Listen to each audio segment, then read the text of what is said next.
मित्रों नमस्कार। मैं नाथ सुनांचली कथा कहानी और उपन्यास के इस नए अंक के साथ पुनः उपस्थित हूँ। मित्रों, इस समय मैं वाचन कर रहा हूँ आवारा मसीहा का। आवारा मसीहा, जिसे लिखा है विष्णु प्रभाकर ने, और यह कथा शिल्पी शरदचंद्र चटर्जी की प्रामाणिक जीवनी है।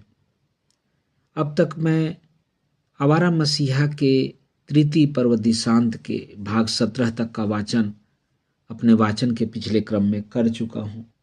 आज लीजिए सुनिए आवारा मसीहा के तृतीय पर्व दिशांत के भाग 18 का वाचन मेरे अर्थात नाथ सुनांचली के स्वर में। केवल नारी और विद्यार्थी ही नहीं, दूसरे बुद्धिजीवी भी समय समय पर उनको अपने बीच पाने को आतुर रहते थे। बड़े उत्साह से वे उनका स्वागत सम्मान करते, उन्हें नाना सम्मेलनों में सभापतित्व करने को आग्रहपूर्वक आमंत्रित करते और उनका जन्मदिन मनाते। इन अवसरों पर जो गोष्ठियां होती, उनमें साहित्यिक बंधु बांधत्व घरेलू वातावरण से उनसे दिल खोलकर बात कर सकते थे। वे भी वहां मुक्त मन से अपनी मान्यताओं का विवेचन करते, न कुछ छिपाने का प्रयत्न, न अपने को रहस्यमय बनाने का आयोजन। ऐसी एक गोष्ठी हुई थी मेदिनीपुर में, जिसमें उन्होंने केवल सतीत्व और नारीत्व संबंधी अपनी मान्यता का ही विश्लेषण नहीं किया था, और भी अनेक महत्वपूर्ण प्रश्नों के उत्तर दिए थे। एक बंधु ने पूछा, आपने सतीत्व की प्राचीन धारणा के विरुद्ध एक रिवोल्ट खड़ा कर दिया, क्यों? यह समझाइए। शरदचंद्र ने उत्तर दिया, मैंने रिवोल्ट खड़ा नहीं किया, यह तो युग का प्रभाव है। कोई धारणा या वस्तु बहुत प्राचीन काल से चली आई है, इसी कारण वह सही नहीं है। कुछ भी हमेशा के लिए सही नहीं हो सकता। सतीत्व तो परिपूर्ण मनुष्यता का एक अंग है, वह मनुष्यता पर हावी नहीं हो सकता। कर्तव्य और अधिकार का संबंध ऐसा अविच्छिन्न है कि एक न रहे तो दूसरा निरर्थक हो जाता है। मैं शास्त्र का ज्ञाता होने का दावा नहीं करता, मेरा कोई धर्म ही नहीं है, पर जो कुछ मैं देखता आ रहा हूं, उसे लगता है कि शास्त्रों में पुरुषों के लिए किसी कर्तव्य की चर्चा नहीं है। उनके अधिकार ही अधिकार बताए गए हैं। पुरुषों के लिए कुछ भी वर्जित नहीं है, पर किसी युवती का जरा पैर फिसल जाए तो फिर उसकी मुक्ति नहीं। ऐसा क्यों? पुरुष जो चाहे करके अपने जीवन को पतित कर लेता है, पर क्या आप इसी कारण स्त्री को भी पतित होने देंगे? देंगे का क्या अर्थ है? मेरा केवल इतना कहना है कि आप जिस कसौटी पर स्वयं खरे नहीं उतर पाते, उस पर नारी को कसने की जबरदस्ती क्यों करते हैं? क्या अन्याय या पाप के प्रति घृणा की भावना उत्पन्न करना उचित नहीं है? शायद उचित है, पर मनुष्य मनुष्य से घृणा करे, यह विचार भी मेरे लिए कष्टकर है। तारक गांगुली की सरला नामक पुस्तक की प्रमदा को देखिए, उतनी बड़ी स्काउंड्रल देखने में नहीं आती, फिर भी वह आपके सनातनी मानदंड से सती है। क्या दैहिक शुद्धि इतना बड़ा गुण है कि जो पत्नी पति को जेल जाने से बचाने के लिए भी गहने नहीं देती, रुपए नहीं निकालती, वह भी सती है? उसके सतीत्व की क्या मूल्य है? मेरी समझ में नहीं आता। क्या पाप का ऐसा चित्र खींचना कर्तव्य नहीं जिसमें भय उत्पन्न हो? क्या पाप के भय का प्रयोजन आप अस्वीकार करते हैं? भय से क्या सिद्ध होगा? वह तो हमेशा रहा है। फांसी दी जाती है, फिर भी लोग हत्या करते हैं।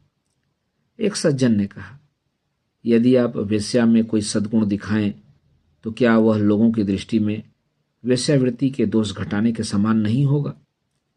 शरदचंद्र ने उत्तर दिया, शायद होगा, पर उसमें क्या हानि है? मैं प्राचीन काल के राजकुमार और राक्षस की कहानी नहीं लिखता। राजकुमार में गूढ़ी गुण और राक्षस में दोष ही दोष। जो सच्चाई है उसे मैं क्यों न कहूं? आपने यह मान रखा है कि जो चला आया है वही अच्छा है। मैं जहां भी उस मानदंड से हटा, वहीं आप मेरी कलम पकड़ लेने को तैयार हैं।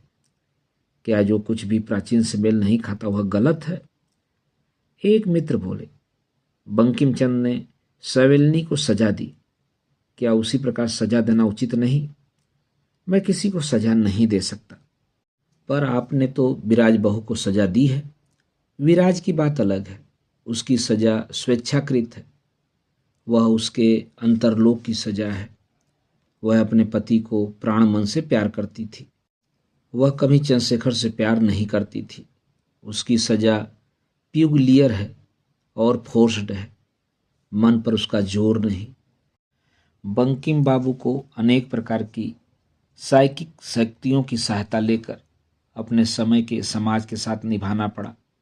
मेरा कहना यह है कि मैं अपनी रचना द्वारा मनुष्य की आत्मा का अपमान नहीं करना चाहता।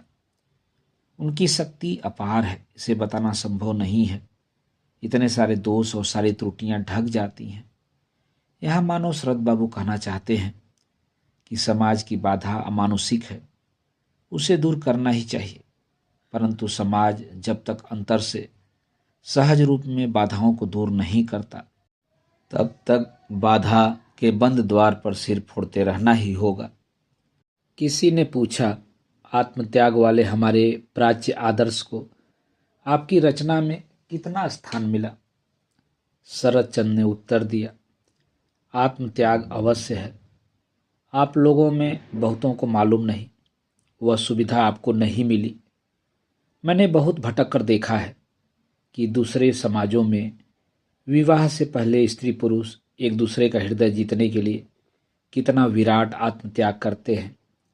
प्रेम से बढ़कर आत्मत्याग की प्रेरणा और शिक्षा देने वाला और क्या है? मैंने एक बर्मी लड़के को अपने प्रेमी से दो बातें कर पाने के अज्ञात आनंद के निमित्त कई रात तक सांपों से भरे अंधेरे जंगल में प्रतीक्षा करते देखा है। मैं यौन मिलन के पहले की बात कर रहा हूँ। प्रेमिका के मन को जीतने के लिए कितनी विपुल चेष्टा, कितनी आंतरिक साधना करनी पड़ती है और उसमें कितना माधुर्य है, वह मैंने प्रत्यक्ष किया है। उसे मैं भूल नहीं सकता। इस प्राप्ति के लिए जितना त्याग, चेष्टा और साधना करनी पड़ती है, उससे मनुष्य नोबल और बड़ी सीमा तक महान हो जाता है। हमारे यहाँ विवाहित जोड़े में तो कुछ भी संभावना नहीं।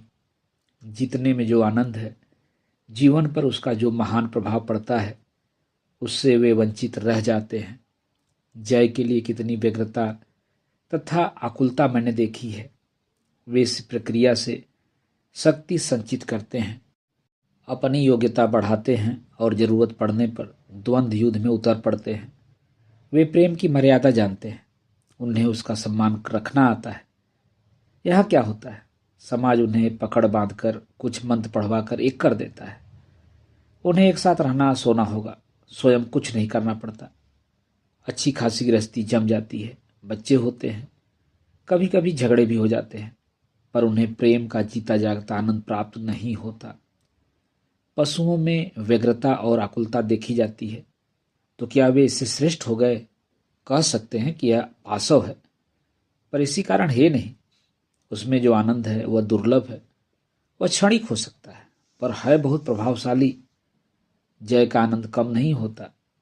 स्वयं निर्मित मनुष्य जिस प्रकार महान है, उसी प्रकार जो अपनी प्रेमिका को जीतते हैं वे भी महान हैं। पर मैं सदाचार को ही महान मानता हूँ। सौंदर्य की चर्चा ही सब कुछ नहीं है। पर क्या ऐसे विचार हिंदू धर्म के प्रतिकूल नहीं है? किसी विशेष धर्म के संबंध में मैं न तो कभी कुछ कहता हूँ न कहना चाहता हूँ। शायद मैं किसी धर्म में आस्था नहीं रखता, पर इतना तो कहूँगा, जिसे आप हिंदू धर्म कहते हैं उसी पर हमें पंगु और जड़ बनाने की सबसे अधिक जिम्मेदारी है। इस्लाम में मनुष्यता का कहीं अधिक आदर है, ईसाइयत में उससे भी कहीं अधिक है। मेरी कृतियों में मेरे पात्र बोलते हैं, उनमें से किसी के वक्तव्य में मेरा वक्तव्य नहीं आता। मैं उन बातों को न मानता हूँ न मान सकता हूँ। मेरे निकट जीवन ही सब कुछ है।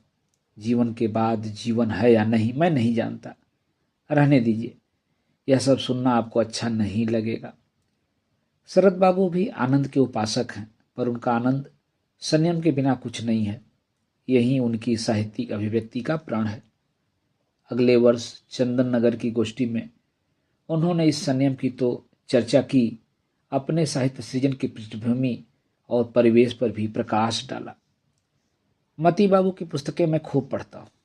वे इस देश को फिर पुराने ढंग पर खड़ा करना चाहते हैं, नया वर्ग गढ़ना चाहते हैं, किंतु आधार हुआ धर्म, भगवत भक्ति, यही सब। शास्त्रों में बहुत सी साधना की बातें हैं। दुर्भाग्य से मेरा मन उल्टी दिशा में गया है। मैं साधना का कोई मूल्य ही नहीं खोज पाता। शास्त्र साधना यदि इतनी महान थी तो हम इतने छोटे कैसे हो गए। नाना लोग नाना बातें कहेंगे।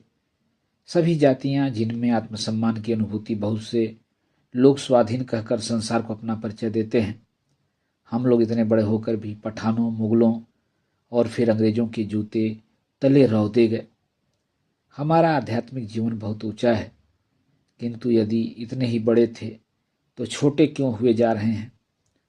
जिस देश त्याग के बीच से गुजर रहा हूँ, मुझे लगता है कि ठीक इसी में कोई गलती छिपी हुई है।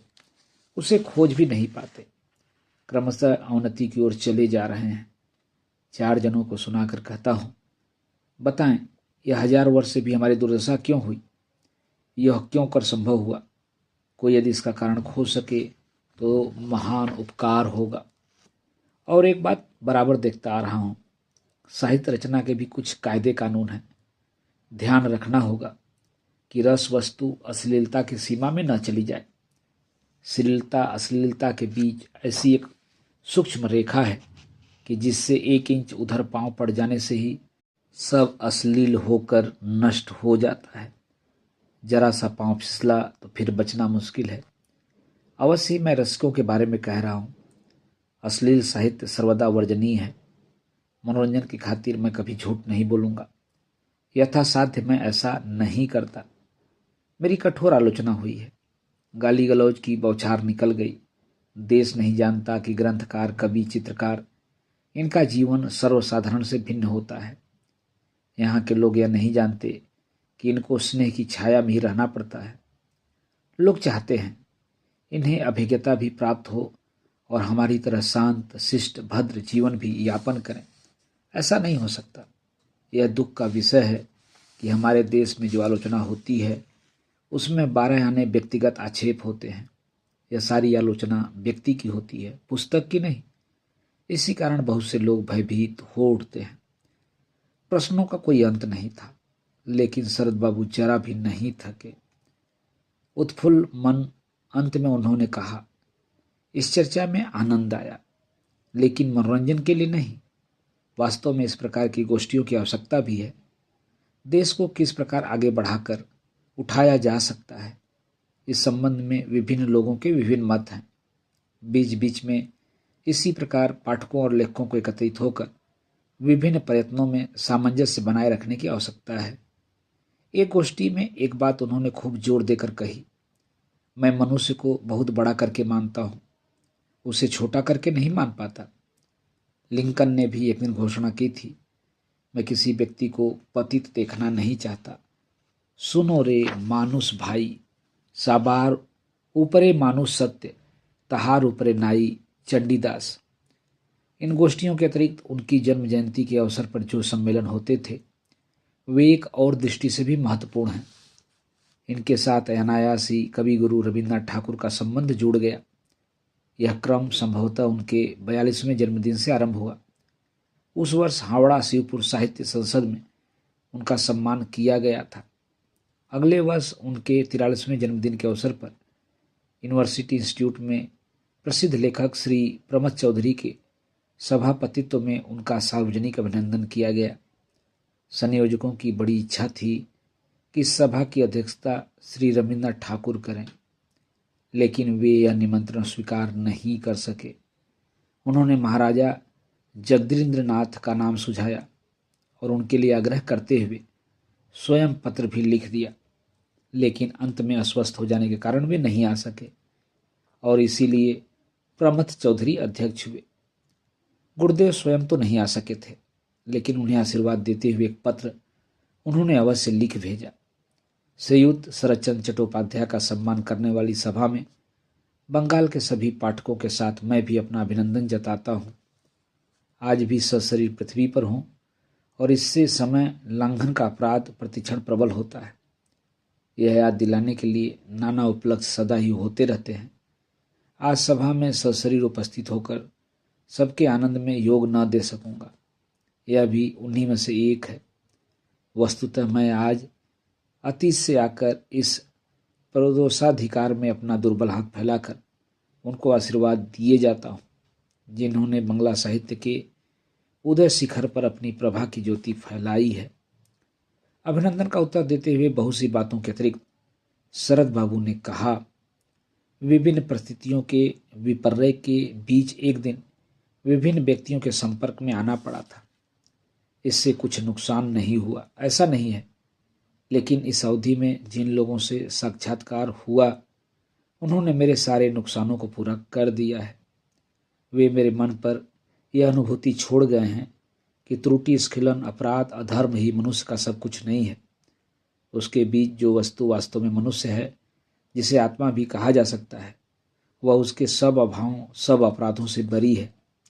अपनी साहित्य रचना में मैं इसका अपमान नहीं करूंगा, लेकिन बहुतों ने मेरा अपराध मान लिया है। पापी का चित्र मेरी तुलिका से मनोहर हो उठा। मेरे विरुद्ध उनका सबसे बड़ा अभियोग यही है। यह भला है या बुरा मैं नहीं जानता। इसके मानव के कल्याण की अपेक्षा अकल्याण अधिक होता है या नहीं, इस पर भी मैंने विचार नहीं किया है। उस दिन जिस चीज को सत्य समझा था उसी को निष्कपट रूप से प्रकट किया था। वह सत्य चिरंतन और शाश्वत है या नहीं, यह मेरे सोचने की बात नहीं। अगर यह बात मिथ्या भी हो जाती तो भी मैं किसी से लड़ने नहीं जाऊंगा। अगले वर्ष 97वीं जन्म जयंती के अवसर पर उनके मित्रों और भक्तों ने यह उत्सव बड़े पैमाने पर मनाने का प्रस्ताव किया। बंगाल की महिलाओं और छात्र छात्राओं ने भी इस अवसर पर अलग अलग उनका हार्दिक अभिनंदन किया। लेकिन जो मुख्य उत्सव टाउन हॉल में होने वाला था वह ठीक समय पर एक कुचक्र के कारण भंग हो गया।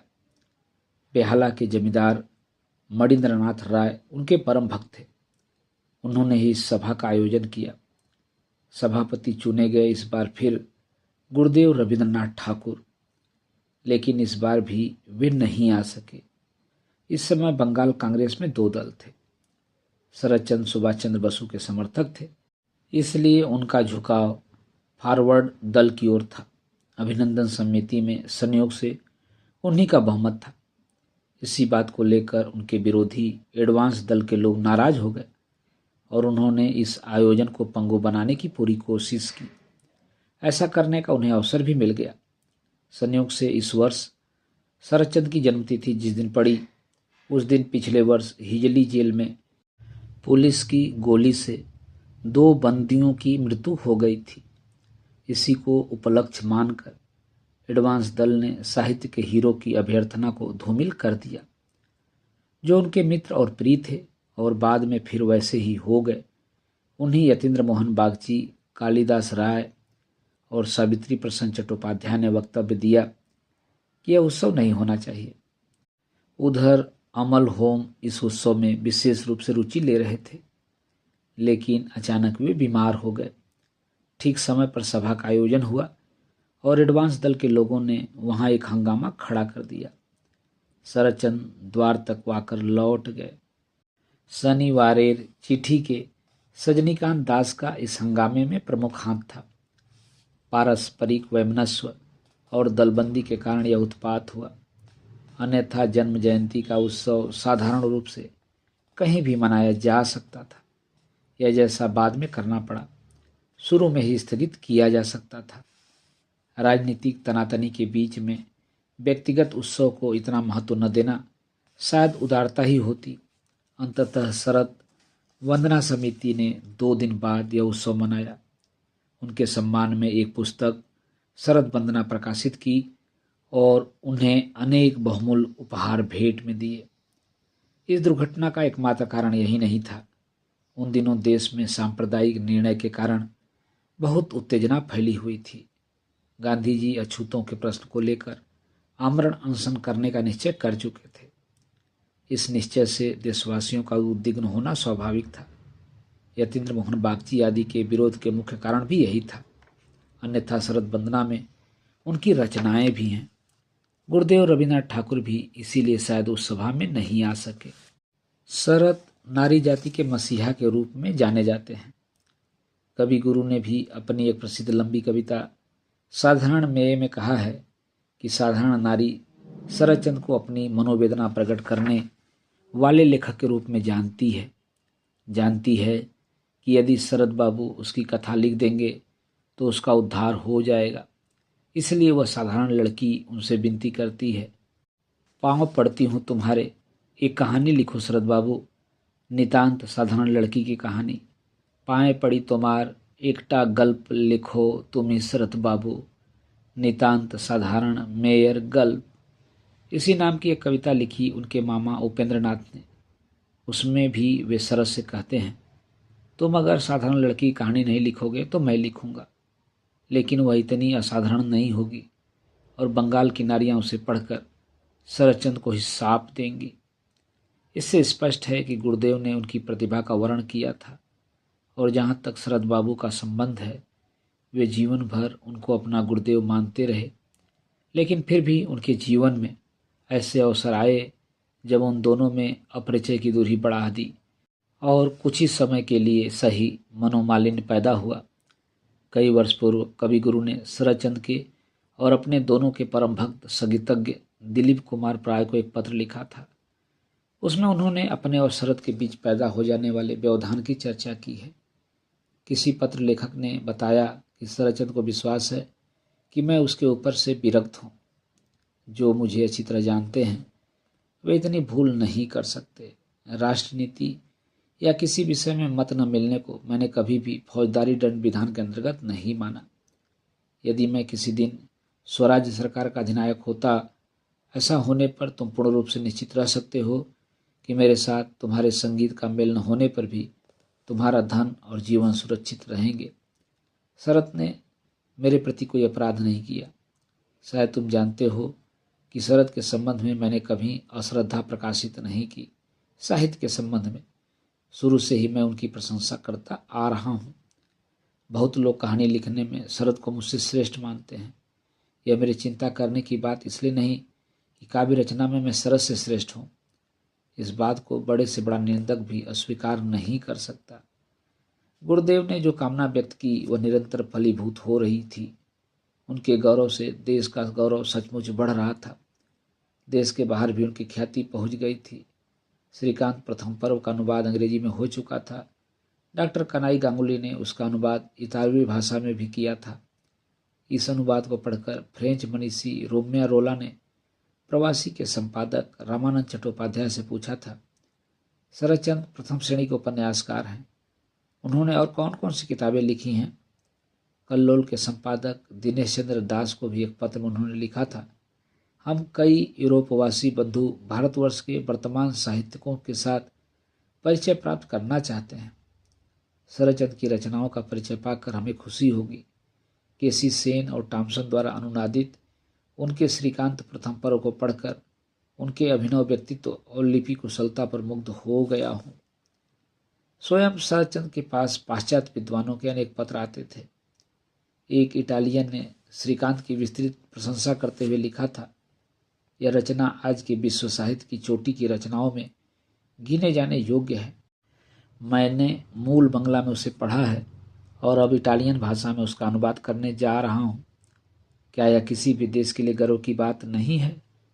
मित्रों, अभी आप सुन रहे थे आवारा मसीहा तृतीय पर्व दिशांत के भाग 18 का वाचन मेरे अर्थात नाथ सोनांचली के स्वर में। मित्रों, आवारा मसीहा के आगे के भागों का वाचन आप मेरे वाचन के अगले क्रम में सुन सकते हैं। तो जुड़े रहिए कथा कहानी और उपन्यास के साथ। धन्यवाद। नमस्कार।